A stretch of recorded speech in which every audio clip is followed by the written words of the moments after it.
Discussion হবে। আমি সবসময় বলবো না, জাস্ট একটু শুরু করে দেবো, মাঝে মাঝে ইনপুট দেবো, বেশিরভাগ ইনপুট আপনাদের কাছ থেকে আসবে। তাহলে ডেথ মানে আমি আগেই বলেছি যে আমরা মোবাইলটা পকেটের তো হ্যাঁ। আচ্ছা, তাহলে হোয়াট ইজ ডেথ, সেটা আমি সবার কাছ থেকে কোনো না কোনো একটু চাচ্ছি।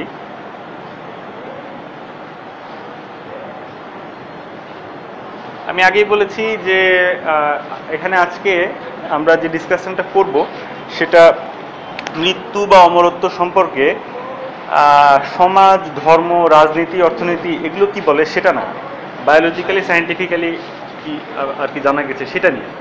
তাহলে ডেথ সম্পর্কে আর কি আমরা একটু জিনিসটাকে ডিফাইন বা সংজ্ঞায়িত করার চেষ্টা করি।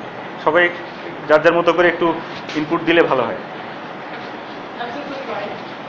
আচ্ছা, হ্যাঁ, এটা একটা ঠিক আছে, ওকে, বাট এটা একটা সার্কুলার আর কি আর্গুমেন্টে পড়ে যায়। মানে মৃত্যু কি জীবনে, হ্যাঁ, অভাব, জীবন কি মৃত্যুর অভাব, তাই তো জিনিসটা একটা বৃত্তের মধ্যে ঘুরপাক খাবে। আমাদের ইন্ডিপেন্ডেন্ট মানে লুপ থেকে বেরিয়ে একটা ডেফিনেশন লাগবে আর কি, যেটা আমরা এখানে ব্যবহার করতে পারবো।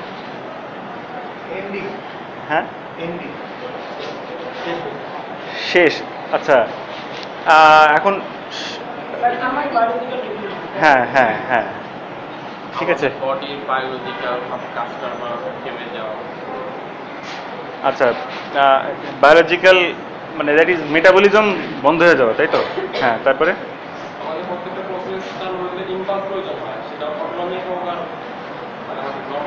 হ্যাঁ হ্যাঁ হ্যাঁ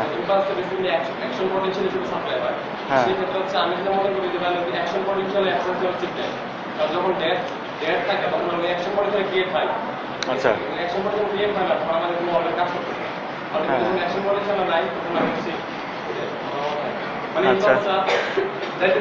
আচ্ছা, ওকে। আর এটা আর কেউ কোনো ইনপুট দিতে আগ্রহী কিনা? বেশ কয়েকটা ইন্টারেস্টিং ইনপুট আমরা পেলাম এরকম ডেথ ডেফিনিশন সম্পর্কে, মেটাবলিজম। হ্যাঁ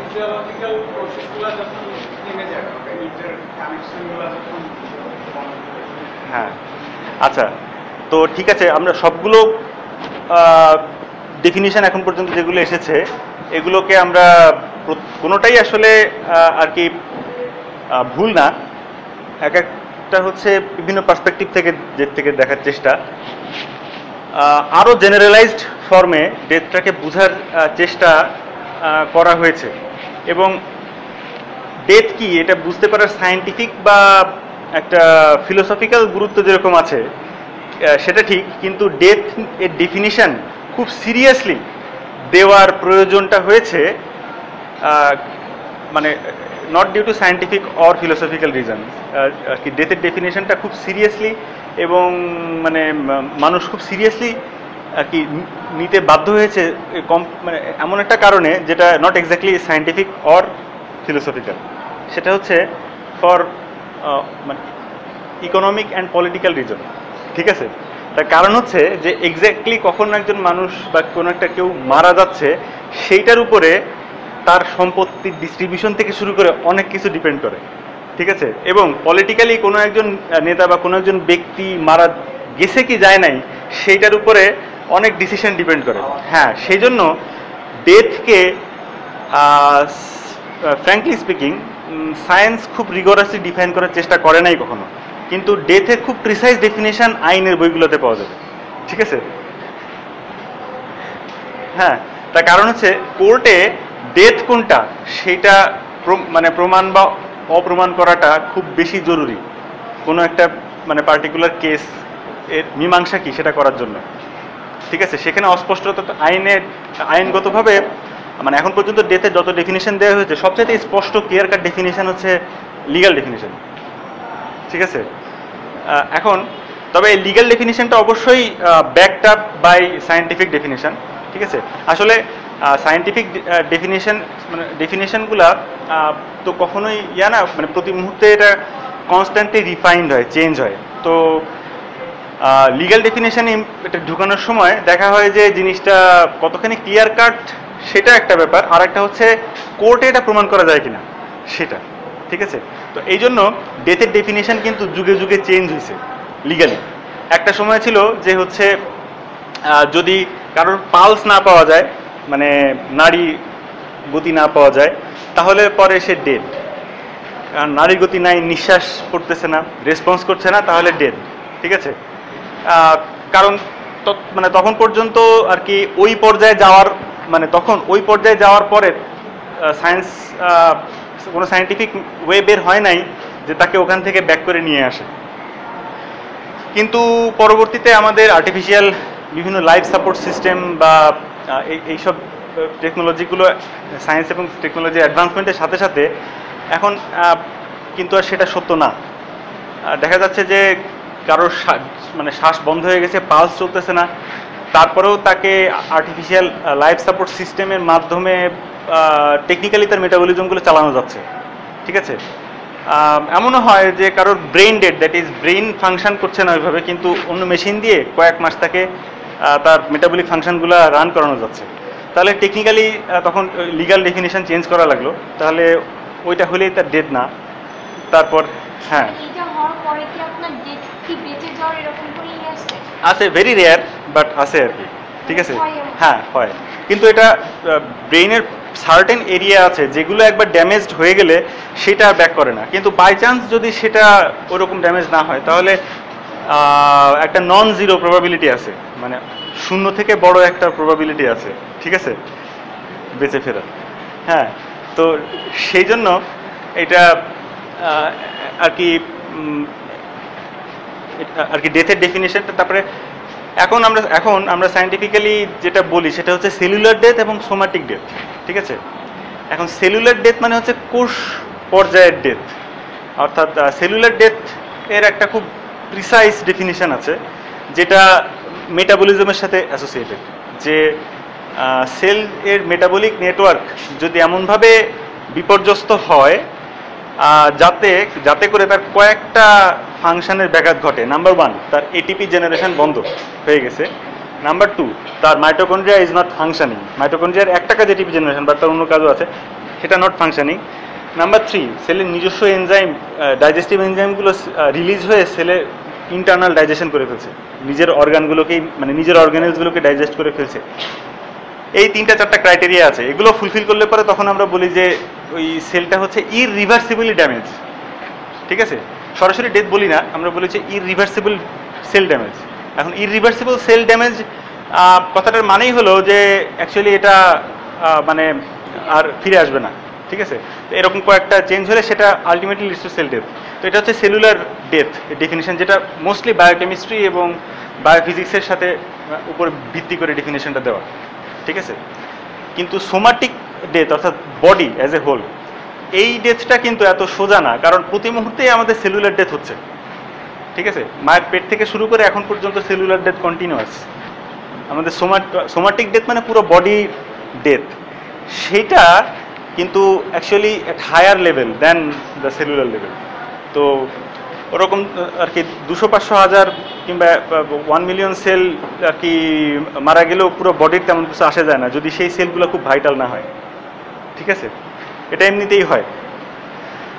তাহলে সেই সোমাটিক ডেথ নিয়ে আমাদের যে মানে এখন পর্যন্ত আন্ডারস্ট্যান্ডিং, তাতে করে এইটুকু বলা যায় যে ডেথের ডেফিনিশন এটা আসলে একটা শিফটিং কনসেপ্ট, এটা একটা মরীচিকা।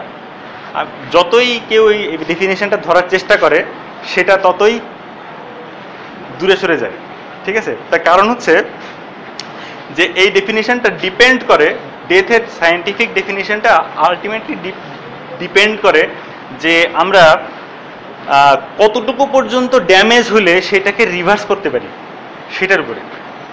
একটা পর্যায়ে ছিল যখন যে বললাম যে কারোর নাড়ির গতি, শ্বাস বন্ধ হয়ে গেলে ওর পরবর্তী ওইটাকে রিভার্স করার কোনো উপায় ছিল না, এখন সেটা করা যায়। 100% না হলেও কিছুটা করা যায়, ঠিক আছে। আর্টিফিশিয়াল লাইফ সাপোর্ট সিস্টেম যেগুলো আছে, আইসিইউ বা মেশিন বা অন্যান্য অনেক যন্ত্রপাতি আছে, সেগুলো দিয়ে 100% না হলেও কিছুটা তো আমরা কি করতে পারি।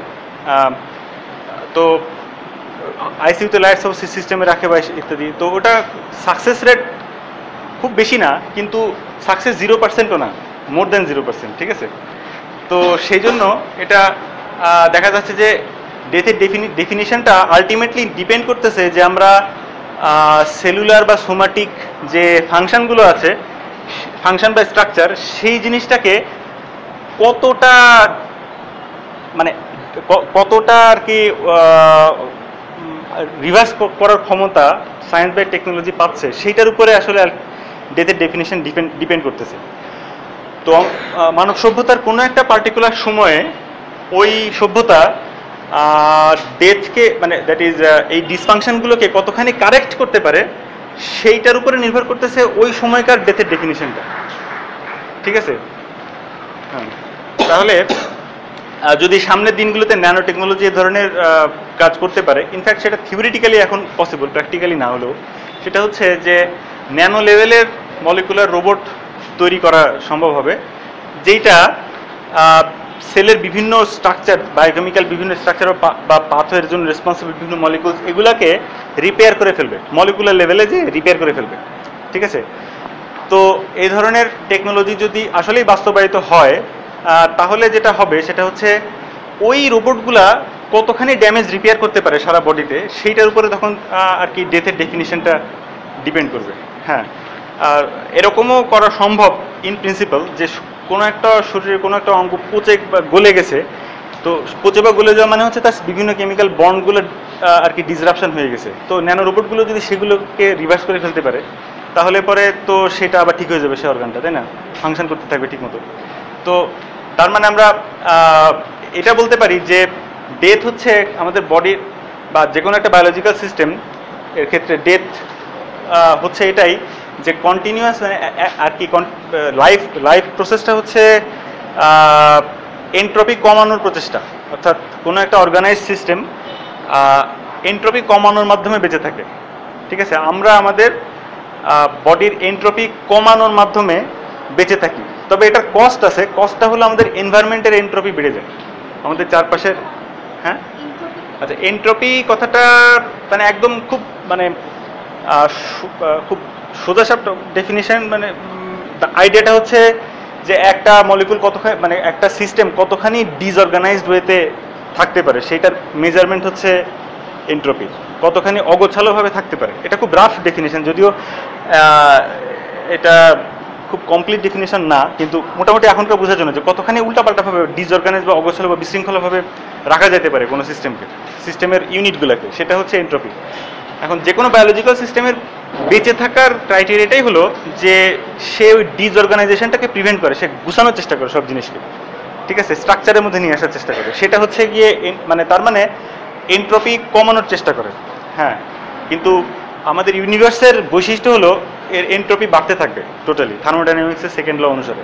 তাহলে সেই হিসাবে এর ভিতরের কোনো একটা আইসোলেটেড সিস্টেম বা কোনো একটা অংশ যদি তার নিজের এন্ট্রপিটা কমানোর চেষ্টা করে এবং টোটাল ইউনিভার্সের এন্ট্রপি যদি সবসময় বর্ধিষ্ণু থাকে, তাহলে ওই এন্ট্রপি কমাইতে যে সেই ইউনিটটা সে তার আশেপাশের এন্ট্রপি বাড়াই দিচ্ছে, ঠিক আছে।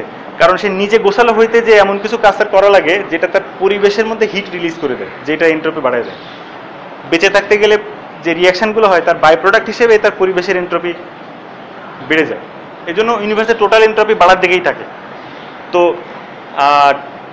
যখন কোনো প্রাণী মারা যায় তখন যে ঘটনাটা ঘটে সেটা হচ্ছে তার নিজের এই এন্ট্রপি রিডিউসিং ক্যাপাসিটিতে থাকে না, নিজের থেকে এন্ট্রপি রিডিউস করে ক্যাপাসিটিটা থাকে না। এখন যদি আর কি আমরা এমন কোনো সিস্টেম ডিজাইন করতে পারি যে সিস্টেমটা এই এন্ট্রপি মানে কমানোর ক্ষমতাটা যে হারিয়ে গেল সেটাকে অ্যাসিস্ট করতে পারবে, তাহলে পরে আমরা ডেথের ডেফিনিশনটা আরও কিছুটা দূরে সরে দিতে পারবো আর কি, ঠিক আছে। তো এখন এই জন্য ওই স্ট্রাকচার মানে দ্যাট ইজ মলিকুলার বা স্ট্রাকচারাল অফ কোয়ান্টাম লেভেলে যে আর কি যদি কোয়ান্টাম লেভেলে যদি আমরা মানে ম্যানিপুলেট করতে পারি, ওখানে যদি আমরা হস্তক্ষেপ করতে পারি, তাহলে ডেথের যে বর্তমান ডেফিনিশন সেটা আরও কিছু দূর পিছিয়ে যাবে। তো যাই হোক, এখন সেই হিসেবে মানে এতক্ষণ আমরা কথা বলছি তাহলে হচ্ছে সেলুলার ডেথ এবং হচ্ছে সোমাটিক।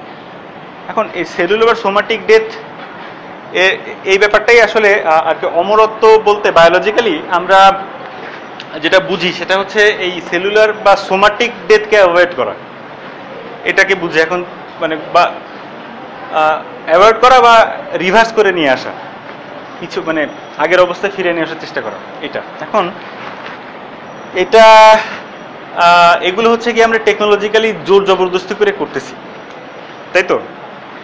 কাউকে জঙ্গলে ছেড়ে দিয়ে আসলে তার কোনো রকম সাপোর্ট ছাড়া তখন মানে আর কি ডেথের ক্ষেত্রে তার কিন্তু অত মানে সফিস্টিকেশন আর কোনো প্রশ্ন থাকবে না।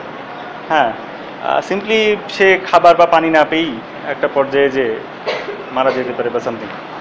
তো এইসব কিছু বাদ দিয়ে ধরা যাক যে আমাদের টেকনোলজি বলে কিছু নাই, হ্যাঁ, তাহলে কি মানে অমরত্ব বা আর কি সম্ভব কিনা? হ্যাঁ, তারপরেও অমরত্ব সম্ভব কিনা? আমাদের কোনো আর কি টেকনোলজি নাই, আমাদের এমন কোনো মানে সিভিলাইজেশন নাই যেখানে আর কি নিয়ত প্রোগ্রেসের কারণে আমরা ডেথের ডেফিনিশনটা এরকম কোনো কিছু নাই, নাথিং। মানে সব কিছুই প্রকৃতির হাতে ছেড়ে দিলাম, এরকম একটা অবস্থা। তারপরেও মানে আর কি তারপরেও মানে ক্যান উই চিট ডেথ? তারপরেও আচ্ছা এক্স্যাক্টলি কিন্তু মানে করতে পারি কিনা আমরা এরকম, মানে কারোর কাছে কি মনে হয়? আমাদের জেনেটিক্স তো মানে আমাদের যে ডিএনএ সেটা তো পাস, তো এইভাবে তো আমরা হ্যাঁ, কারো কোনো মতামত আছে কিনা এই ব্যাপারে? হ্যাঁ হ্যাঁ, আমাদের ডেফিনিশনে সম্ভব তাই কি?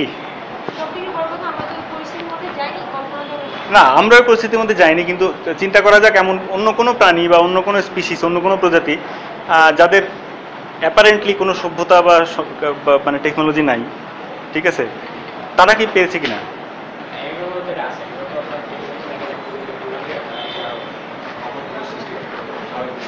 হ্যাঁ, এক্স্যাক্টলি এটাই আমি জানতে চাচ্ছি। তাহলে যেগুলো হচ্ছে ইউনিসেলুলার অর্গানিজম, ঠিক আছে, এককোষী, এছাড়াও আছে, আপাতত এককোষী নিয়ে কথা বলি। তো এককোষী প্রাণী যারা আছে, তো তাদের কিন্তু আর কি তাদের অ্যাকশন পটেনশিয়ালি বলা হোক কিংবা মেটাবলিজম বলা হোক, যাই বলা হোক না কেন, কোনো সেন্সেই অ্যাকচুয়ালি তারা মরছে না, তারা সিম্পলি ডিভাইড করছে, ঠিক আছে? তাহলে ইমর্টালিটির কনসেপ্টটা আসলে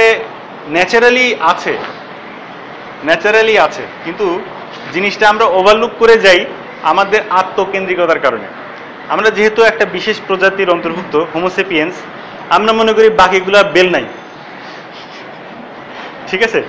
কিন্তু দিস ইজ নট ট্রু।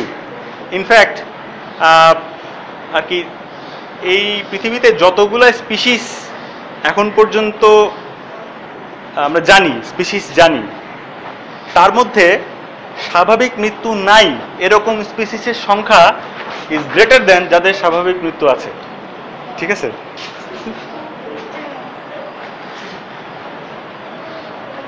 ঠিক আছে, হ্যাঁ। আচ্ছা, এখন কোনো একটা এককোষী প্রাণীকে কেউ যদি নিয়ে এসে ওভেনের ভিতরে ঢুকায়, ওভেন অন করে দেয়, তাহলে তো সে মরবে, কিন্তু এমনি ন্যাচারালি মরবে না আর কি, ঠিক আছে?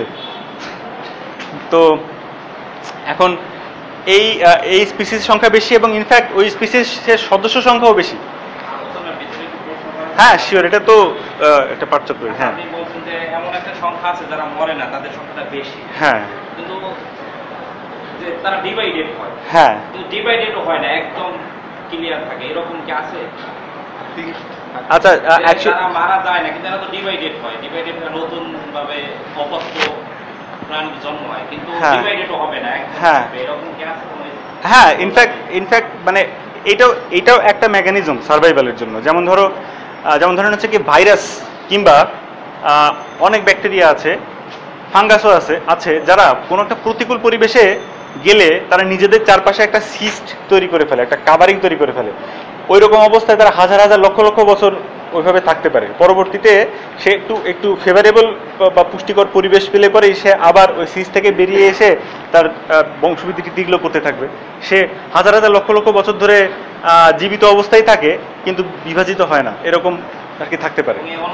হ্যাঁ, অনন্তকাল থাকতে পারে তাকে, মানে এবং ওই সিস্টগুলোকে ধ্বংস করা আসলে অলমোস্ট ইম্পসিবল। ঠিক আছে, যেমন আমি একটা উদাহরণ দিই যেটা মানুষের জন্য এই ব্যাকটেরিয়ার এই ক্ষমতাটা থাকা সবার নাই, কিন্তু কারো কারো আছে।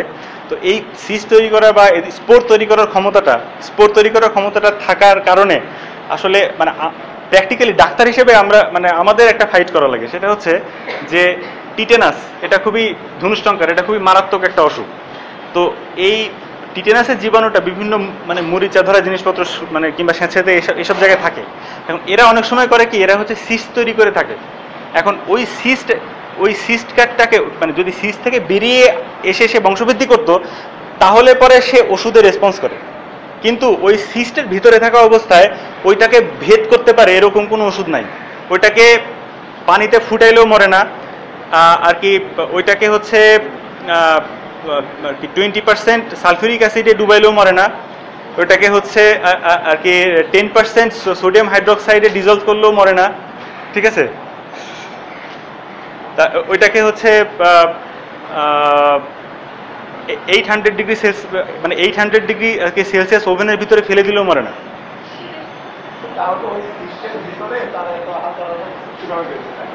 হ্যাঁ, তার কোনো মেটাবলিজম মানে তার সমস্ত মেটাবলিজম সে স্টপ করে রাখে। তার মানে এই না যে সে ডেড, ওইটাকে আবার তার ফেভারেবল এনভায়রনমেন্টে রেখে দিলে সে আবার সিস থেকে বেরিয়ে তার কার্যকলাপ চালিয়ে থাকবে।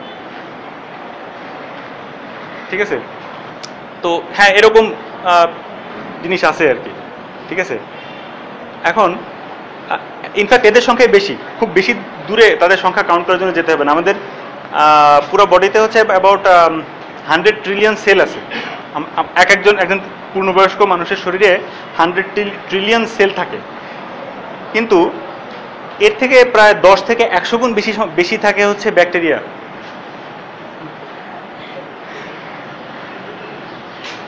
তাদের কাছে হচ্ছে মানে সাপোজ আমার শরীরের ভিতরে যে ব্যাকটেরিয়াগুলো বসবাস করতেছে, এবং এই ব্যাকটেরিয়াগুলো বেশিরভাগই না হার্মলেস, মানে তারা একটা মানে সৌহার্দ্যপূর্ণ সম্পর্ক স্থাপন করে থাকে। হ্যাঁ, খুব একটা ক্ষতিরতিও করে না। অনেক সময় তারাও আমাদের কিছু উপকার করতেছে, আর আমাদের শরীরটাকে তারা আশ্রয় হিসেবে ব্যবহার করতেছে, এক ধরনের আর কি ভাড়া দেওয়ার মতো আর কি। ঠিক আছে, হ্যাঁ, তো তারা খুব ভালো ভাড়াটে, মাঝে মাঝে একটু ঝামেলা করে, এটা ঠিক, কিন্তু এমনিতে তেমন একটা সমস্যা করে না আর কি। তো তাদের সংখ্যা আমাদের নিজেদের কোষ যে কটা, সেই কোষের থেকে তাদের সংখ্যা কিন্তু বেশি, 10 থেকে 100 গুণ বেশি আর কি। তো সেই হ্যাঁ হ্যাঁ, তো না, এটা অস্বাভাবিক কিছু না আর কি। মানে বাড়ির মালিকের পরিবারের সদস্য সংখ্যা থেকে তার টোটাল ভাড়া দেওয়া ভাড়াটের সংখ্যা তো বেশিই থাকে, তাই না? আচ্ছা, যাই হোক, এখন একই কথা মোটামুটি সব ক্ষেত্রেই প্রযোজ্য। যে কোনো একটা গাছপালা, এনিথিং, যে কোনো একটা পাতা বা যে কোনো কিছুকে যদি মাইক্রোস্কোপে বা খুঁটিয়ে খুঁটিয়ে পরীক্ষা করা হয়, তাহলে দেখা যাবে যে এগুলোর মধ্যে ওই এককোষী জীবগুলোর সংখ্যা ওর যে নিজস্ব কোষ তার থেকে বেশি পাওয়া যাবে। ঠিক আছে, তো সেই হিসেবে মানে অমরত্ব ব্যাপারটা আসলে প্রাকৃতিকভাবে বা সায়েন্টিফিক্যালি দেখলে অমরত্ব বিষয়টা আসলে না, মানে কোনো অধরা মানে ধরাছোঁয়ার বাইরের বিষয় না। ইনফ্যাক্ট এটা একটা খুব কমন জিনিস, বরং বলা যেতে পারে যে আমাদের সেলুলার বা সোমাটিক ডেথ যেটা হয়, এটাই টু সাম এক্সটেন্ট ব্যতিক্রম। ঠিক আছে, মৃত্যুই ব্যতিক্রম, অমরত্বই স্বাভাবিক। আচ্ছা, কিন্তু আমাদের পারসেপশনটা আর কি ছোটবেলা থেকে বা গড়ে ওঠার পিছনে গুরুত্বপূর্ণ ভূমিকা রাখে ওই প্রথমে যেগুলো বলছিলাম, পলিটিক্যাল, সোশ্যাল, কালচারাল, ইকোনমিক, এইসব ব্যাপারগুলো। ঠিক আছে, এইসব ব্যাপার এইগুলোর কারণেই আমরা এক ধরনের আর কি বলবো, যেমন কেউ যদি তার এলাকা পরিচয়ের কোনো একটা বৈশিষ্ট্যটাকে সবচাইতে বেস্ট মনে করে, সবচাইতে ভালো মনে করে, তাহলে সেটা আসলে আমরা খুব একটা ভালো চোখে সাধারণত দেখি না। যেমন কেউ একজন, যেমন আমি ঝিনাইদহ থেকে, আমার দেশের বাড়ি হচ্ছে ঝিনাইদহ, এখন আমি যদি মনে করি যে ঝিনাইদহের লোকজন হচ্ছে সবচেয়ে ভালো, বাকি জেলার লোকজন পুরো মানে ফাউল, ঠিক আছে, তাহলে পরে কেউ কি জিনিসটাকে খুব ভালো হবে? আচ্ছা, কিংবা সাপোজ আমার প্রফেশন হচ্ছে কি আমি ডাক্তার, আমি মনে করি যে হ্যাঁ ডাক্তার হচ্ছে কি বেস্ট প্রফেশন, বাকিগুলো সব ভুয়া, তাহলে পরে এখন জিনিসটা কি হবে? তো ওইরকমভাবে হচ্ছে আর কি প্রজাতি হিসেবে আমাদের মধ্যে একটা টেন্ডেন্সি আছে, আমরা হচ্ছে কি হোমোসেপিয়েন্স, ঠিক আছে, আমরা হচ্ছে সব ভালো আর কি, বাকি প্রজাতিগুলো সব ভুয়া, ঠিক আছে। তাই এই কনসেপ্টটাও আসলে ঠিক একই যুক্তিতে গ্রহণযোগ্য না আর কি, ঠিক আছে। কি কোনো প্রজাতি কোনো দিক দিয়ে ভালো, আবার কোনো প্রজাতি কোনো দিক দিয়ে খারাপ, ঠিক আছে, সবারই ভালো মন্দ আছে, নিজেকে ওইভাবে বেস্ট বলার কোনো যৌক্তিকতা নাই, আবার কাউকে মানে নিজেকে ওয়ার্স্ট বলারও কোনো যৌক্তিকতা নাই, ভালো মন্দ মিশায় আর কি, ঠিক আছে। এখন এই অমরত্বের কনসেপ্টটা এখন তো গেল হচ্ছে এককোষী বৈষব প্রাণীগুলোর মধ্যে, হ্যাঁ, কিন্তু এখানে একটা ইম্পর্টেন্ট মানে সেল লাইনের কথা বলা হয় নাই, সোমাটিক পর্যন্তই বলা হয়েছে। সোমাটিক বলতে আমরা বুঝাই যে আমাদের দেহকোষগুলো আর কি, কিন্তু আর এক ধরনের সেলও থাকে যেগুলো দেহেরই কোষ, কিন্তু এগুলোর বিশেষ গুরুত্ব থাকার কারণে একটা নতুন অন্য ক্যাটাগরিতে আনা হয়, যেগুলোকে বলা হয় জার্ম লাইন।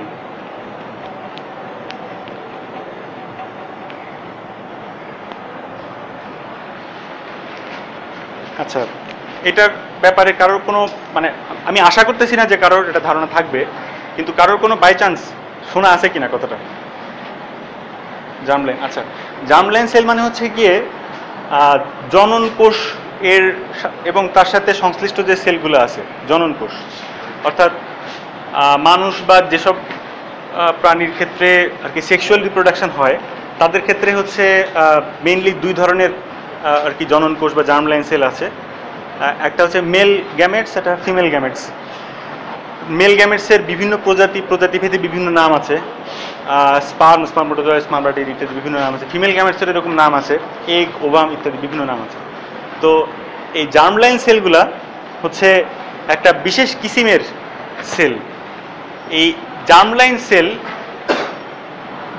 কিন্তু এদের মধ্যে যারা ফার্টিলাইজ করতে সক্ষম হয়, অর্থাৎ যে শুক্রাণু বা ডিম্বাণুগুলা পরস্পরের সাথে নিষিক্ত হতে সক্ষম হয় এই সেলগুলা কিন্তু প্র্যাকটিক্যালি মরে না, কারণ তাদের নিউক্লিয়ার ম্যাটেরিয়াল বা ডিএনএ কম্বিনেশনগুলো হচ্ছে প্লাস তাদের সেলের ভিতরের কন্টেন্টগুলো হচ্ছে ওইখান থেকেই পুরা বডিটা ডেভেলপ করতেছে, এবং প্রতি জেনারেশন তার পরের জেনারেশনে আর কি তার নিজের শরীরের একটা অংশ পাস করে দিয়ে যাচ্ছে, যে অংশটা অবিকৃত অবস্থায় চলে যাচ্ছে।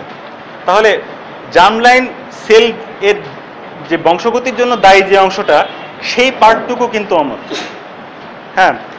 এবং আমরা যদি বৃহত্তর স্কেলে চিন্তা করি তাহলে এইভাবে দেখা যেতে পারে, যদিও এটা মানে জাস্ট দেখার জন্য বলতেছি, এটা কোনো অ্যাবসলিউট কথা না, এভাবে দেখা যেতে পারে যে অ্যাকচুয়ালি সেক্সুয়ালি রিপ্রোডিউস করে এরকম প্রাণীগুলোর ক্ষেত্রে জার্ম লাইন সেল হচ্ছে গিয়ে মেইন জিনিস, আর বাকিটা হচ্ছে মানে জার্ম লাইন সেল হচ্ছে বস, আর বাকি সেল বাকি অর্গান যা কিছু আছে এইগুলোর একমাত্র উদ্দেশ্যই হচ্ছে জার্ম লাইন সেল এর ম্যাটেরিয়ালটা পরের জেনারেশনে যাতে ট্রান্সমিট করে, সেই চালকের আসনে মূলত বসে আছে। বাকিরা বা আর কি মানে বাকি সেলগুলো মূলত তার খোলস, তার বাহন, আর কিছু না, ঠিক আছে। তো এই কনসেপ্টটা হচ্ছে একটু ফিলোসফিক্যালি দেখার জন্য, কারণ এই জিনিসটাকে আবার উল্টোভাবে বলা যেতে পারে, অন্য ওয়েতে বলা যেতে পারে। এগুলো মানে এগুলো ঠিক সায়েন্টিফিক আর কি পয়েন্ট অফ ভিউ থেকে দেখলে হবে না, কিন্তু জিনিসটা অনুভব করার জন্য বললাম আর কি। কেউ এই একই জিনিস অন্যভাবে ব্যাখ্যা করতে পারে, সেটা হতে পারে, কিন্তু এখন কেউ যদি প্রমাণ করতে বলে যে ও বস, ও বসে চালাইতেছে, এটা প্রমাণ করে, এটা আসলে সায়েন্টিফিক প্রুফ নাই। কিন্তু আমি জাস্ট জিনিসটাকে একটা দার্শনিক ওয়েতে উপস্থাপন করলাম। এটা কেউ যদি সিরিয়াসলি না নিতে চায়, নাও নিতে পারে, এটা কোনো মানে যেহেতু ওইভাবে সায়েন্টিফিক্যালি প্রুভেবল কোনো বিষয় না, কিন্তু এইভাবে চিন্তা করা যেতে পারে আর কি, এটা বলতেছি। আচ্ছা, এখন এই জার্ম লাইন সেল মানে সেলগুলা, এই ইন্টারেস্টিং ব্যাপার হচ্ছে যে এই জার্ম লাইন সেল এর ইমর্টালিটির বিষয়টা এতই মানে প্রমিনেন্ট যে এই জার্মলাইন সেলের ভিতরের কম্পোনেন্টগুলোকে ট্রেস করে করে কোনো একটা প্রজাতির ইতিহাস উদ্ঘাটন করা যায়। হ্যাঁ, যেমন একটা উদাহরণ দেই যে আমাদের সেলের মধ্যে মাইটোকন্ড্রিয়া নামে একটা অর্গানেল থাকে। এটার প্রাইমারি কাজ কি এটা আমরা সবাই স্কুলে মোটামুটি পড়ে আসছি, এটা হচ্ছে শক্তি উৎপাদন করা, তাই তো, পাওয়ার হাউস। কিন্তু ইন্টারেস্টিং ব্যাপার হচ্ছে এই যে এই মাইটোকন্ড্রিয়া মানে আমরা আমাদের সমস্ত আমাদের জেনেটিক ম্যাটেরিয়াল বা নিউক্লিয়াস এর ম্যাটেরিয়াল বা ক্রোমোজোমগুলা অর্ধেক বাবার কাছ থেকে পাই, অর্ধেক মার কাছ থেকে পাই, ঠিক আছে। কিন্তু কোষের অন্যান্য অঙ্গগুলা এইগুলা কিন্তু বাবার কাছ থেকে পাই না, এগুলা কিন্তু সব 100% মার কাছ থেকে পাই। কারণ স্পার্মের মধ্যে শুধু জেনেটিক ম্যাটেরিয়ালটুকু ছাড়া আর কিছু থাকে না, বাকি সে স্পার্মে পরিণত হওয়ার আগে সে বাকি জিনিসগুলোকে মানে কি ডিসকার্ড করে ফেলে। শুধু স্পার্মের মধ্যে ওইটাই থাকে যেটা হচ্ছে জেনেটিক ম্যাটেরিয়াল বা ক্রোমোজোমগুলো, আর কিছু থাকে না। কিন্তু ওভামের মধ্যে বা মায়ের কাছ থেকে যে গ্যামেটটা আসে সেটার মধ্যে নিউক্লিয়াসও থাকে, সাইটোপ্লাজম থাকে, অন্যান্য সব কিছুই থাকে। তাহলে আমাদের যে কারোর কোষের মধ্যে যে অর্গানেলসগুলো আছে সেইগুলো কিন্তু 100% মায়ের কাছ থেকে আসছে।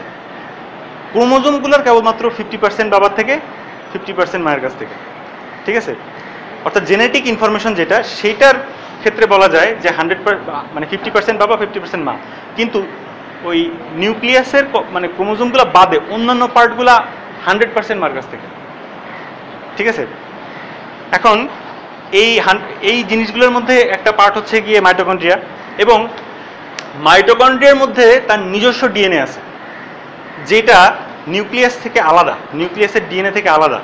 অর্থাৎ এর এমন কিছু বৈশিষ্ট্য আছে যেই কারণে যদি নিউক্লিয়াস থেকে বের করা ডিএনএর একটা টুকরা আর মাইটোকন্ড্রিয়া থেকে বের করা ডিএনএর একটা টুকরা পাশাপাশি দিয়ে একজন মলিকুলার বায়োলজিস্টকে বলা হয় যে আপনি বলেন তো এর মধ্যে কোনটা মাইটোকন্ড্রিয়ার ডিএনএ কোনটা নিউক্লিয়াসের ডিএনএ, ঠিক আছে, সে কিন্তু বের করে দিতে পারবে। কারণ এমন কিছু চিহ্ন আছে যেটা সম্পূর্ণ আলাদা করে নেওয়ার পরও বোঝা যায় যে হচ্ছে আর কি মাইটোকন্ড্রিয়াল ডিএনএ কোনটা আর নিউক্লিয়ার ডিএনএ কোনটা, ঠিক আছে।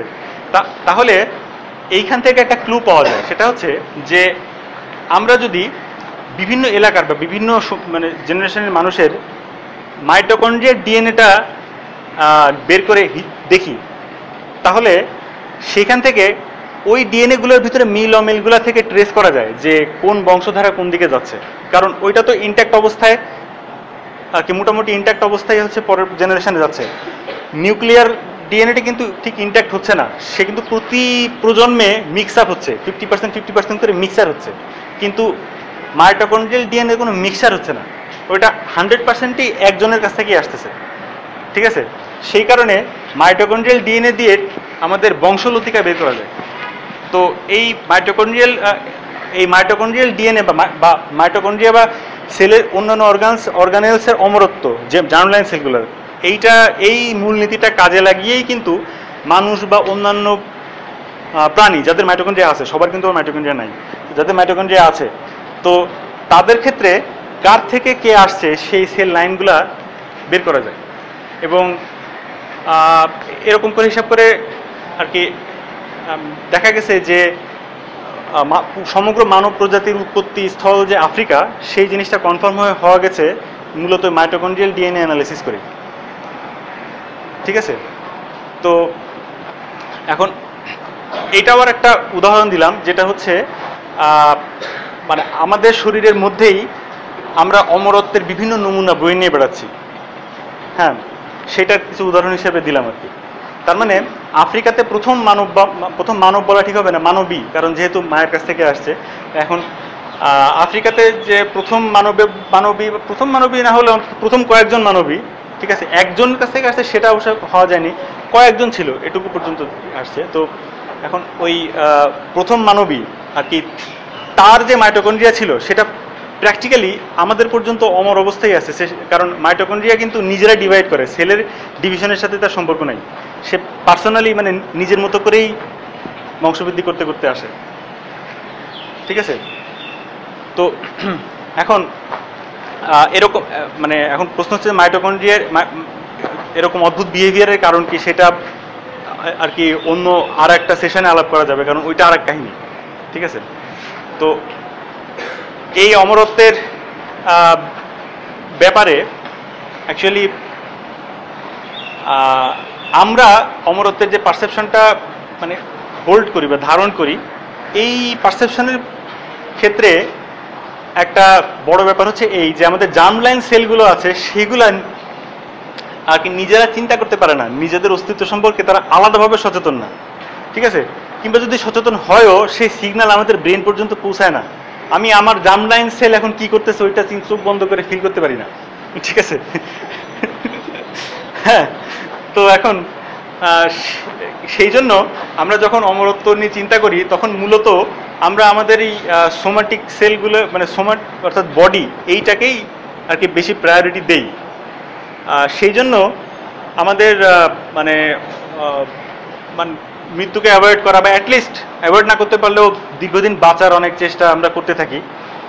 কিন্তু আমরা আসলে রিয়েলাইজ মানে এটা আমরা অনেক সময় অনুধাবনই করি না যে অমরত্ব বিষয়টা অলরেডি আমাদের মধ্যে বিল্ট ইন আছে।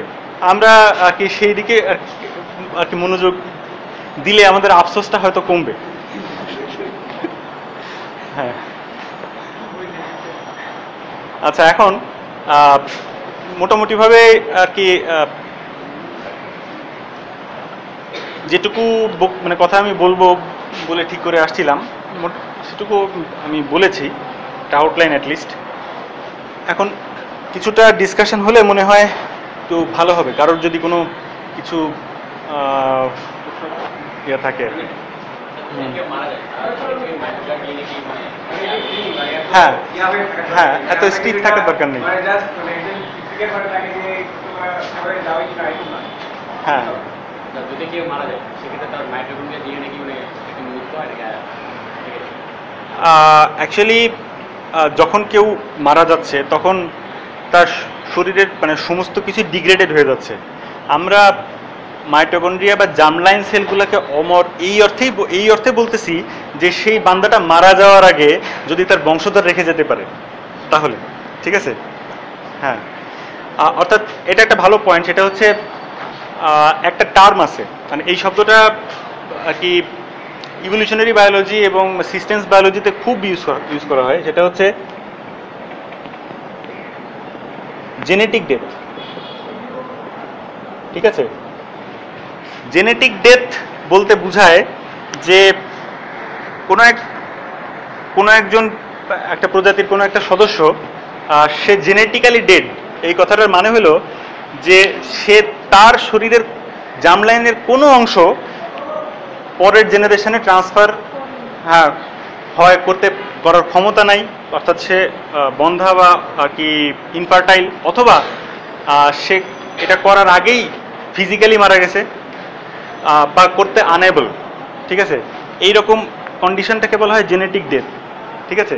তো এখন যদি কারোর জার্মলাইনের কোনো পার্ট, সেটা হতে পারে মাইটোকন্ড্রিয়া বা কোনো অংশ, সে যদি পরের জেনারেশনে ট্রান্সফার না করেই মারা যায় তাহলে অ্যাকচুয়ালি তার ইনফরমেশনটা মানে সে এই আমাদের বিলিয়ন বছরের ইতিহাসের যে ইনফরমেশন মানে সে ক্যারি করতেছিল সে সেই পর্যন্ত সেই শেষ, ওই ইনফরমেশনটা তার পরে আর যাবে না।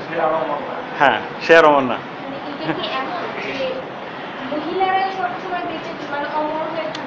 না, এটা ঠিক আমি তা বলিনি। পুরুষ মহিলা উভয়ই অমর হয়ে থাকতেছে। পুরুষদের ক্ষেত্রে তো 50% জেনেটিক ম্যাটেরিয়াল অমর হচ্ছে, ঠিক আছে? কিন্তু মহিলাদের ক্ষেত্রে যদি টোটাল কন্টেন্ট হিসাব করা হয় তাহলে বেশি পার্সেন্টেজ ম্যাটেরিয়াল অমর হচ্ছে আর কি, ঠিক আছে? হ্যাঁ হ্যাঁ হ্যাঁ, বাকিরা হচ্ছে অমর, ঠিক আছে?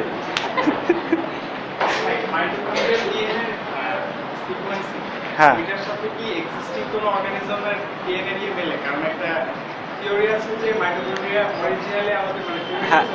আচ্ছা, ঠিক আছে। আমি আসলে এইটা একটু স্কিপ করে গিয়েছিলাম, থ্যাংক ইউ এই প্রসঙ্গটা ওর উঠে দেওয়ার জন্য। সেটা হচ্ছে একটা মাইটোকন্ড্রিয়াল ডিএনএ এবং এক্সিস্টিং ব্যাকটেরিয়ার ডিএনএ কম্পেয়ার করে একটা ইন্টারেস্টিং জিনিস আমরা আইডিয়া করেছি, সায়েন্টিস্টরা দেখেছেন। সেটা হচ্ছে যে এক ধরনের ব্যাকটেরিয়া আছে যেটার গণ হচ্ছে রিকেটশিয়া।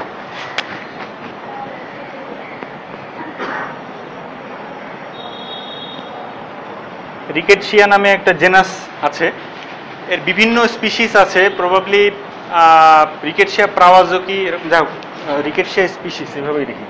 আচ্ছা, তো এই রিকেটশিয়া স্পিসিসের যে ডিএনএ তার সাথে মাইটোকন্ড্রিয়াল ডিএনএর আশ্চর্য মিল।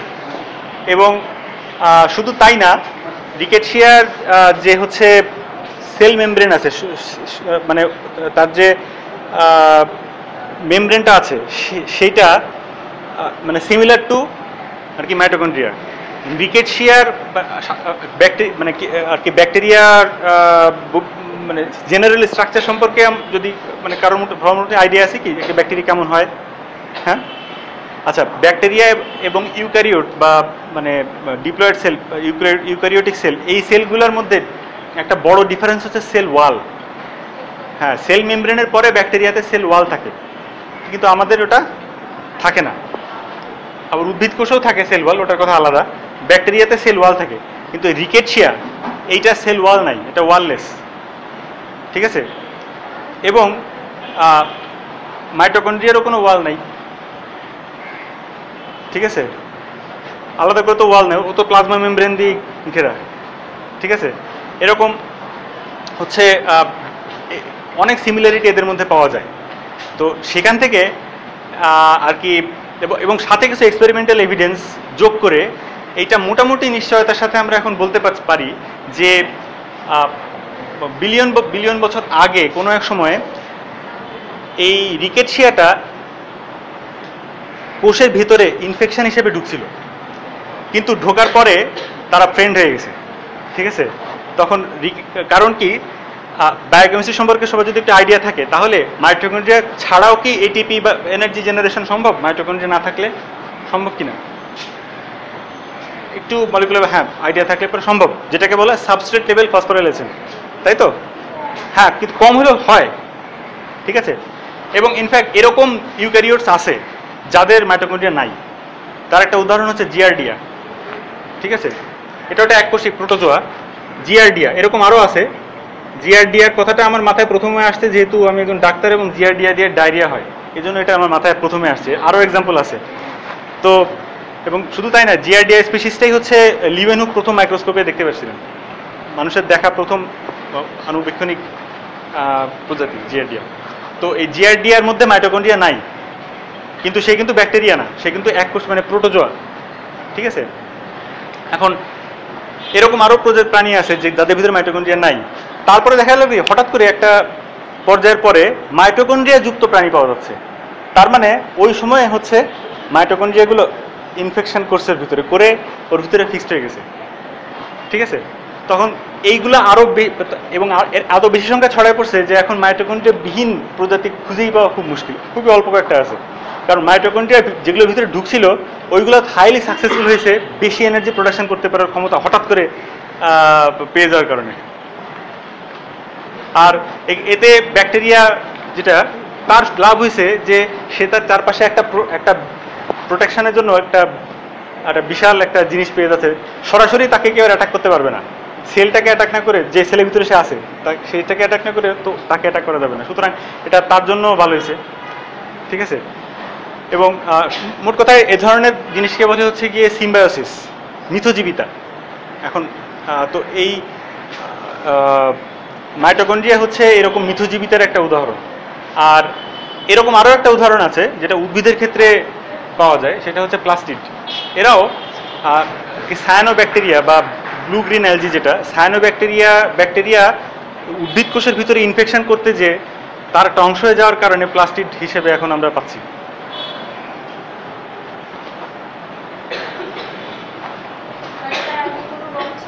হ্যাঁ, না, তার আগে আর একটু ক্লিয়ার করি, সেটা হচ্ছে গিয়ে ক্লোরোপ্লাস্টের মধ্যে, পরে আমি কোশ্চেনটা নিব। হ্যাঁ হ্যাঁ, ক্লোরোপ্লাস্টের মধ্যে আমরা জানি যে হচ্ছে ক্লোরোফিল এর অ্যাকচুয়ালি দুই ধরনের ক্লোরোফিল আছে, ক্লোরোফিল এ, ক্লোরোফিল বি। ঠিক আছে, এবং তারা একটু ডিফারেন্ট স্পেকট্রামের লাইট অ্যাবজর্ব করে। হ্যাঁ, এবং ফ্রি ক্লোরোফিল এটাও উদ্ভিদ কোষের ভিতরে পাওয়া যায়। ঠিক আছে, তো এই ইনফেকশন করার আগে তাদের লাইট ক্যাপচার করার ক্যাপাসিটি ছিল খুব সীমিত এবং কোনো অর্গানাইজ বা স্ট্রাকচারড ওয়েতে না। কিন্তু এটা ইনফেকশন করার পরে তখন দুই ধরনের ক্লোরোফিল এ এবং ক্লোরোফিল বি, আমরা এক্স্যাক্টলি এখন মনে নেই কোনটা বেশি প্রাচীন। তো একটা আগে থেকেই ছিল, আর একটা নিয়ে হচ্ছে ব্যাকটেরিয়া তার ভিতরে, হ্যাঁ তার ভিতরে ঢুকছে, পরে ওটা ইনকর্পোরেটেড হয়ে গেছে।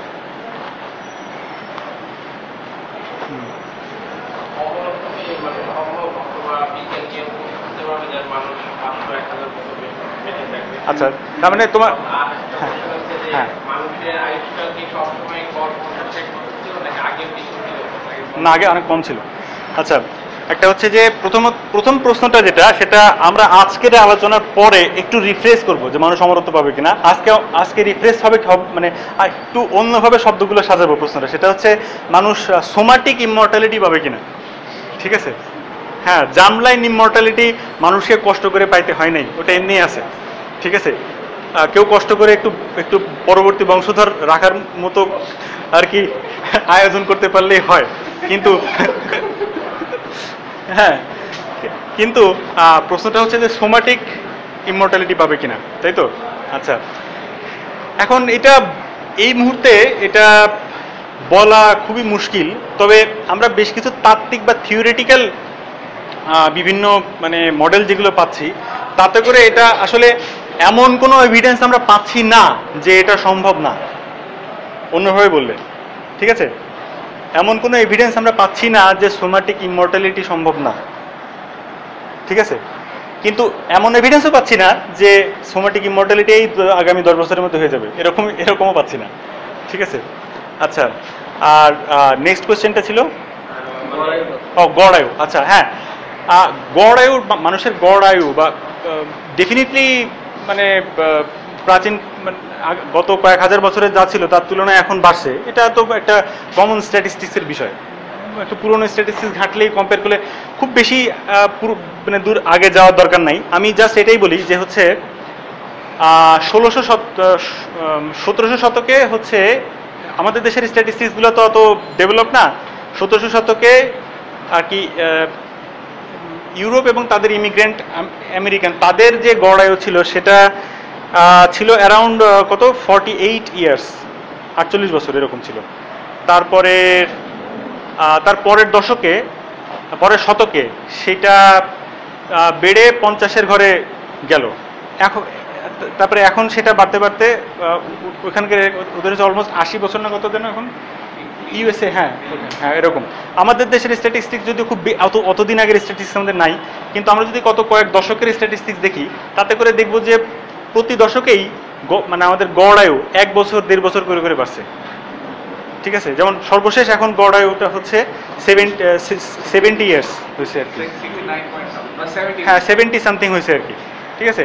এটা এখন থেকে 10 বছর আগে ছিল 65, এবং এটা আমাদের লিগাল বিভিন্ন মানে ব্যবস্থাকে প্রভাবিত করতেছে। যেহেতু মানুষের গড় আয়ু বেড়ে যাচ্ছে, চাকরির শেষ হওয়ার বয়সও বাড়াইতে হচ্ছে সরকারকে, ঠিক আছে?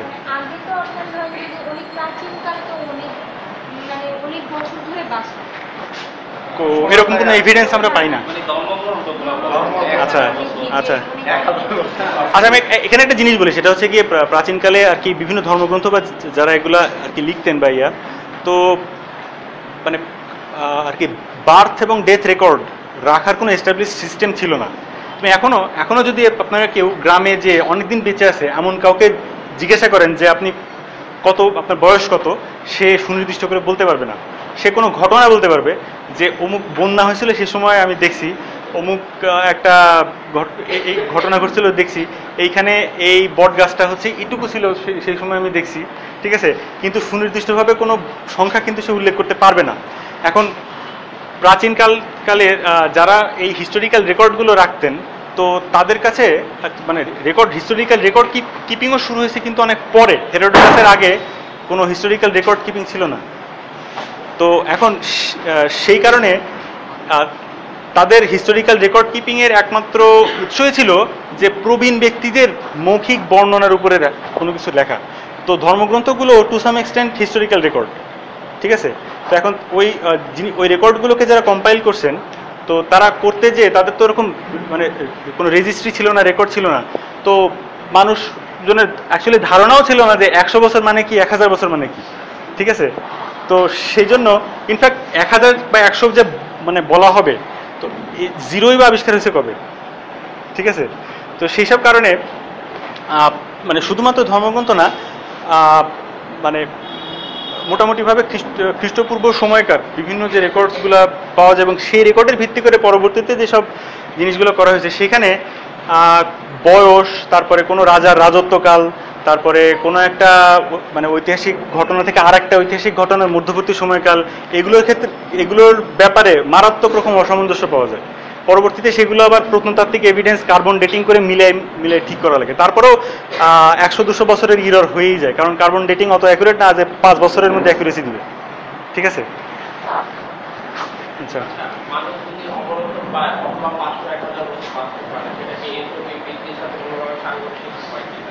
কিসের সাথে? ও এন্ট্রপি বৃদ্ধি। আচ্ছা, না সেটা এন্ট্রপি বৃদ্ধির সাথে সাংঘর্ষিক হবে না, কারণ কেউ যদি দীর্ঘ সময় ধরে বাঁচার চেষ্টা করে তাহলে সে নিজের এন্ট্রপি কমাইতে যেয়ে পরিবেশের এন্ট্রপি ততোধিক বাড়াই দিবে। ঠিক আছে? এটা এই প্রসঙ্গে আমি একটা ইন্টারেস্টিং জিনিস বলি, সেটা হচ্ছে এটাও একটা মানে এইভাবে দেখা যায়, সায়েন্টিফিক্যালি ভুল না কিন্তু এইভাবে দেখলে ইন্টারেস্টিং লাগতে পারে। সেটা হচ্ছে যে কোনো কাজ কাম করে না, চুপচাপ বসে থাকে, শুয়ে থাকে এরকম, ঠিক আছে, অলস, সোজা কথায়, তো সে কিন্তু মহাবিশ্বের একটা উপকার করতেছে। সেটা কি? সেটা হচ্ছে সে তার মেটাবলিক অ্যাক্টিভিটি খুব মিনিমাম পর্যায়ে রাখতেছে, তাই না? যে কারণে তার নিজের এন্ট্রপির কমানোর প্রতি সে খুব বেশি ইফোর্ট দিচ্ছে না। ঠিক আছে? সে নিজে অর্গানাইজ থাকার জন্য খুব বেশি ইফোর্ট দিচ্ছে না। তাহলে কি হচ্ছে? সে মহাবিশ্বের এন্ট্রপিটা তুলনামূলকভাবে কম ইনক্রিজ করতেছে, তাই তো? আর মহাবিশ্বের এন্ট্রপি যত কম রেটে ইনক্রিজ করবে, মহাবিশ্বের ধ্বংস হওয়ার ডেট তত পিছিয়ে যাবে। ঠিক আছে? তার মানে সবাইকে অলস হয়ে থাকতে হবে। আচ্ছা, যাই হোক, সেটা ব্যাপার না। তোমার প্রশ্নের উত্তরটা হচ্ছে এই যে এরকম করলে পরে মানে সেই এন্ট্রপির অবশ্যই টোটাল এন্ট্রপির রেটটা বেড়ে যাবে, বৃদ্ধির রেটটা বেড়ে যাবে এটা করলে পরে। কারণ নিজের এন্ট্রপি কমাইতে গেলে তো তার কম্পেনসেশন হিসেবে থার্মোডাইনামিক্সের ল অনুসারে পরিবেশের এন্ট্রপি বাড়াই বাঁচতে হবে, কিছু করার নেই। ঠিক আছে? হ্যাঁ,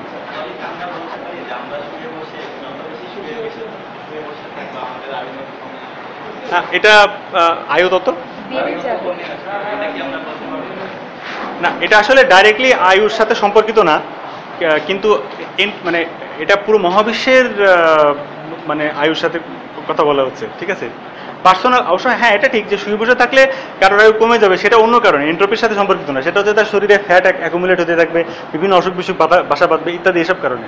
কিন্তু অ্যাজ এ হোল আর কি মানে মহাবিশ্বের এন্ট্রপির কথা চিন্তা করলে, তবে এটা নিয়ে এত উৎসাহিত হওয়ার কিছু নাই, কারণ আমার হিসাবটা মনে নাই, কিন্তু একটা হিসাব আমি দেখেছিলাম যে একজন 70 বছরের মানুষ, সে যদি তেমন কোনোই কাজ না করে চুপচাপ মানে 70 বছর পৃথিবীর বুকে কাটিয়ে যায় কোনো কাজকাম না করে, তাহলে একজন অ্যাক্টিভ মানুষের তুলনায় সে মহাবিশ্বের এন্ট্রপি কতখানি কমাইলো আর কি।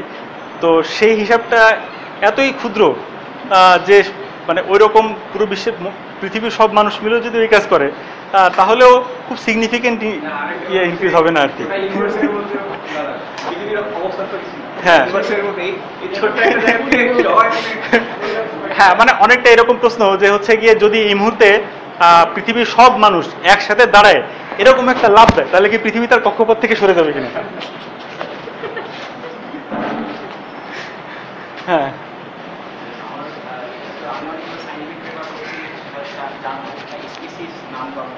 হ্যাঁ, ওখানে আমি যেটা ফেস করতাম মাইটোকন্ড্রিয়ার ডিএনএটা ওরা পরীক্ষা করে এই মাইটোকন্ড্রিয়া এই ধরনের, তো দেখা যাচ্ছে যে প্লেটটা আলাদা হয়ে যাবে বা আগে বলতেছিল সিস্টার বাইরে সিস্টার হাইজেনিক ট্রিটাকা। হ্যাঁ, আমি আজকে ক্লিয়ার দিছি। আচ্ছা, থ্যাংক ইউ। কেন মাইটোকন্ড্রিয়াল ডিএনএ? আচ্ছা আচ্ছা, হ্যাঁ, থ্যাংক ইউ। আচ্ছা, ঠিক আছে। তো আমাদের হাতে কি সময় আছে? আচ্ছা, ঠিক আছে, আমারও সময় আছে, কোনো সমস্যা নেই। আচ্ছা, এখন আপনাদের যদি সময় থাকে তাহলে আরো চালানো যেতে পারে এই আর কি।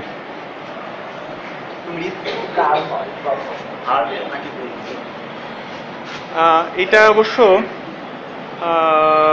মানে মোস্ট অফ দ্য কেসেস আর কি সিকোয়েন্সটা হচ্ছে এই যে হার্ট প্রথমে পাম্প করা বন্ধ করে। তো ব্রেনের নির্দেশ তারা কেন বন্ধ করে? ব্রেন আবার হার্টের নিয়ন্ত্রণ করে না? এখানে আমার তাহলে একটু একটু মানে ফিজিওলজিতে যেতে হবে। সেটা হচ্ছে হার্টকে যদি শরীর থেকে বিচ্ছিন্ন করে তার জন্য প্রয়োজনীয় পুষ্টি মানে সমৃদ্ধ কোনো ফ্লুইডের ভিতরে ডুবিয়ে রাখা যায়, তাহলে সে স্বতঃস্ফূর্তভাবে বিট করতে থাকে, বিটিং করতে পারে। হার্টের মিনিমাম বিটিং মানে ক্যাপাসিটির জন্য ব্রেনের কমান্ড নেসেসারি না, ঠিক আছে? এবং হার্টের এই যে একটা মিনিমাম বিট করার ক্যাপাসিটি আছে সেটা হচ্ছে 40 বিটস পার মিনিট, ঠিক আছে? মিনিটে 40টা বিট সে আপনিই দিতে পারে, ব্রেইন বা অন্য কোনো হায়ার কমান্ডের সাহায্য ছাড়াই। ব্রেইন যে কাজটা করতে পারে সেটা হচ্ছে তাকে এই রেটটা বাড়াতে বা কমাতে নির্দেশ দিতে পারে, বা টেম্পোরারিলি বন্ধ করার নির্দেশ দিতে পারে, ঠিক আছে? কিন্তু বাই ডিফল্ট তাকে তার মতোই ছেড়ে দিলে সে 40টা বিট মিনিটে এমনিই দেয়, ঠিক আছে? আর হার্টের সাপ্লাই যে বন্ধ মানে হচ্ছে এখন, এইটা বিভিন্ন কারণে হতে পারে। একটা হচ্ছে গিয়ে সাপোজ কোনো একটা এমন বিষাক্ত জিনিস যেটা হার্টের ক্যাপাসিটি মানে ইলেকট্রিক্যাল সিগন্যালকে ব্লক করে দেবে, সেটা হতে পারে। আর একটা হতে পারে ফুসফুস বা মানে অক্সিজেন পাচ্ছে না, কারণ হার্টেরও তো পাম্প করার জন্য নিজের তো অক্সিজেন লাগবে, তাই না? সেটা না পেলেও সে বন্ধ করে দিতে পারে, ঠিক আছে? ব্রেইনের ব্লাড সার্কুলেশন বন্ধ হওয়াটা মানে মোস্ট অফ দ্য কেসে সেটা হয় সেকেন্ডারি, অর্থাৎ ফুসফুস বা রেসপিরেটরি বা কার্ডিওভাস্কুলার সিস্টেমের ফেলিওরের পরে ব্রেনে যায়। এবং অনেক সময়ই আমরা ডেথ এর কজ বের করার সময় অনেক সময় আমরা আসলে এটা বলতে পারি না যে আগে কে কাজ করা বন্ধ করছে, ফুসফুস নাকি হার্ট, ঠিক আছে? সেটা যেহেতু অনেক সময় আমরা আগে বের করতে পারি না, এই জন্য আমরা ডেথ সার্টিফিকেটে যদি কেউ আর কি দেখার কোনো দুর্ভাগ্য হয়ে থাকে ডেথ সার্টিফিকেট কারোর, সেটা হচ্ছে ও আচ্ছা ঠিক আছে। তো অনেকে দুর্ভাগ্য হয়ে থাকে যে তাহলে দেখবে যে এখানে লেখা আছে যে কজ হিসেবে কার্ডিও পালমোনারি অ্যারেস্ট কথাটা লেখা থাকে, অর্থাৎ হার্ট এবং লাংসে একসাথে করে। হ্যাঁ, তারপরে আরেকটা কোয়েশ্চেন যেটা সেই ক্ষেত্রে আরেকটা হচ্ছে যে ব্রেন যদি করে ফেলে মানে কাজ বন্ধ করে ফেলে, সেক্ষেত্রে কি মৃত্যুর সময় যন্ত্রণা যে একটা কথা সেটা তো ঠিক করার কথা না, মানে যখন হার্ট থেমে যাচ্ছে তাহলে কি মৃত্যুর সময় অ্যাকচুয়ালি ব্যাপারটা ফিল করে না? সেটা অবশ্য বলা মুশকিল, কিন্তু এখন পর্যন্ত এটা নিয়ে মানে রিসার্চ খুব একটা হয়, মানে মানুষের উপরে আসলে এটা করা ইথিক্যাল না যে কোনো একজন মৃত্যু পথযাত্রী মানুষের ব্রেন স্ক্যানার লাগায় তার মৃত্যু অবজার্ভ করে, এটা খুব একটা নৈতিক ব্যাপার না। কিন্তু তাও যেটুকু করা হয়েছে, প্লাস অন্যান্য প্রাণীর উপরে এক্সপেরিমেন্ট করে যেটুকু আমরা দেখতে পাচ্ছি, সেটা হচ্ছে মৃত্যুর সময় ব্রেনের পেইনের জন্য রেসপন্সিবল যে এরিয়াটা থাকে সেটা খুবই অ্যাক্টিভ থাকে, ঠিক আছে? অর্থাৎ ব্রেনটা শাটডাউন হওয়ার আগ পর্যন্ত এখান থেকে আইডিয়া করা যায় যে খুবই পেইনের মধ্যে দিয়ে কেউ একজন যায়, ঠিক আছে? শাটডাউন হওয়ার পরের কথা ভিন্ন, আর পুরো ব্রেন তো একসাথে শাটডাউন হয় না। ব্রেন তো মানে সর্ট অফ মানে শেষ পর্যন্ত শাটডাউন হয় তার পেইনটা এরকম না, শেষেই শাটডাউন হবে এমন না, কিন্তু যতক্ষণ পর্যন্ত পেইন সেন্টারটা অ্যাক্টিভ থাকে ততক্ষণ পর্যন্ত সেটা খুবই অ্যাক্টিভ থাকে, ঠিক আছে? আচ্ছা, হ্যাঁ, পৃথিবীতে এমন কোনো মৃত্যুর ঘটনা কি ঘটছে যে এটা কি কারণ, কোনো কারণ জানা যায় না, এরকম কি ঘটনা আছে? এরকম তো প্রায় প্রতিদিনই ঘটতেছে। যেমন আমরা দেখি কোনো ক্যান্সার, হার্ট অ্যাটাক বলি অথবা একটা কিছু বলি, কিন্তু কিছুই বলা যায় না, এরকম ঘটনা। এরকম তো আসলে প্রতিদিনই ঘটতেছে কম বেশি, ঠিক আছে? অ্যাকচুয়ালি সায়েন্সের মূল এসেন্স বা বিজ্ঞানের মূল শক্তি বা বৈশিষ্ট্য বা সাফল্যের জায়গাটা কিন্তু সব কিছু ব্যাখ্যা করে ফেলবো সেটা না। সায়েন্সের মূল বিষয়টা হচ্ছে এই যে কোনো একটা জিনিস যদি না জানা থাকে তাহলে সে জায়গায় কাল্পনিক ব্যাখ্যা উপস্থিত না করে বরং এটা বলা যে আমি জানি না। কথাটা কি বুঝতে পারছি? তো বিজ্ঞানের মূল শক্তিটা কিন্তু এটা নয় যে সব কিছু ব্যাখ্যা করে ফেলা যাবে। বিজ্ঞানের মূল শক্তিটা হচ্ছে এটাই যে যেটা ব্যাখ্যা করা যায় করলাম, কিন্তু যেটা আমি করতে পারছি না সেইখানে সম্পূর্ণ সৎভাবে নিজের অজ্ঞতা প্রকাশ করা, যেটা আমি পারি না বা জানি না, এখনো বলতে পারছি না, এই সততাটা হচ্ছে গুরুত্বপূর্ণ ওই জায়গায় কাল্পনিক কোনো ব্যাখ্যা চাপানোর থেকে। সুতরাং আনএক্সপ্লেইন ডেথ বা ব্যাখ্যা করা যাচ্ছে না এরকম মৃত্যু প্রায় প্রতিদিনই ঘটতেছে। এটা কোনো আনকমন ঘটনা নয়। কোনোটা হয়তো ওই মৃত্যু ঘটার 10 বছর পরে কারণটা বেরোচ্ছে, কোনোটা এমনকি প্রত্নতাত্ত্বিক এভিডেন্স থেকে দেখা যায় যে বিভিন্ন চ্যানেল যদি দেখা হয় তাহলে হিস্ট্রি চ্যানেল বা ডিসকভারি ন্যাশনাল জিওগ্রাফিকে অনেক পুরো প্রত্নতাত্ত্বিক ক্ষেত্রে ওই সময় একটা রোগে মারা গেছিল ঐতিহাসিকরা লিখে গেছে, কিন্তু কারণ জানা ছিল না। তো হাজার হাজার বছর পরে তাদের মৃতদেহগুলো খুঁড়ে এখনকার সায়েন্স দিয়ে তাদের কারণটা বের করা যাচ্ছে, ঠিক আছে? তো আবার কোনোটা হয়তো বের করাই যাচ্ছে না, কিন্তু একজন সত্যিকার সায়েন্টিস্ট যিনি, উনি যদি কোনো কারণ, শুধু মৃত্যুর কারণ না, যে কোনো কারণ যদি খুঁজে না পান, তাহলে উনি যে জিনিসটা বলবেন খুব সাহসিকতার সাথে, সততার সাথে বলবেন যেটা আমি পাচ্ছি না।